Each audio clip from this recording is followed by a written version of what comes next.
He's our man on Jazz 625, Dizzy Gillespie.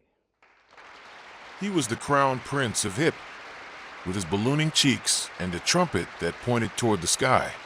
Dizzy Gillespie didn't just play jazz, he revolutionized it. Alongside Charlie Parker, he invented bebop, the lightning-fast, harmonically complex style that turned jazz from dance music into a high art form.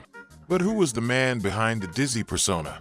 Today, we trace the life of a global ambassador who bridged cultures through rhythm. Born in 1917 in Cheraw, South Carolina, John Burks Gillespie was the youngest of 9 children.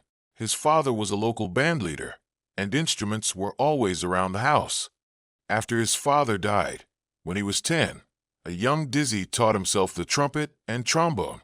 A scholarship to the Laurinburg Institute in North Carolina followed, but by 18, he was in Philadelphia, playing professionally with the Frankie Fairfax Orchestra. It was here he earned the nickname Dizzy, not for his playing, but for his prankster personality and onstage antics. Dizzy moved to New York and joined the elite Cab Calloway Orchestra in 1939. Calloway, a stickler for discipline, famously hated Dizzy's experimental solos, what he called Chinese music.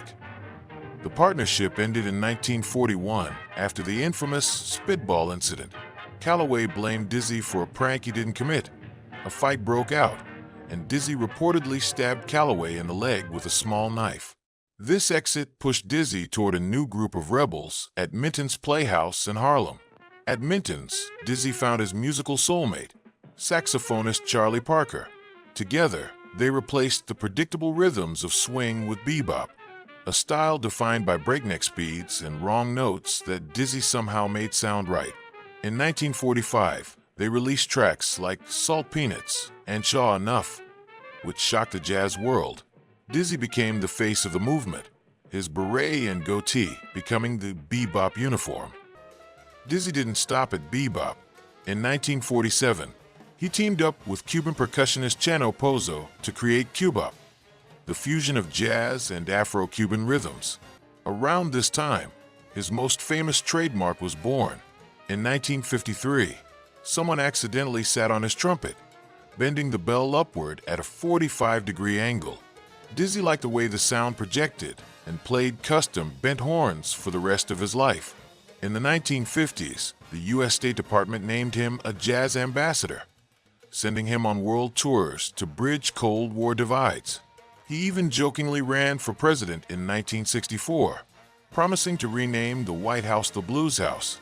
A devoted teacher, he mentored legends like Miles Davis and Arturo Sandoval. Despite his diagnosis of pancreatic cancer, he performed 300 shows in 27 countries as late as 1989. Dizzy passed away in 1993, but his spirit lives on in every high note and every laugh shared on a jazz stage.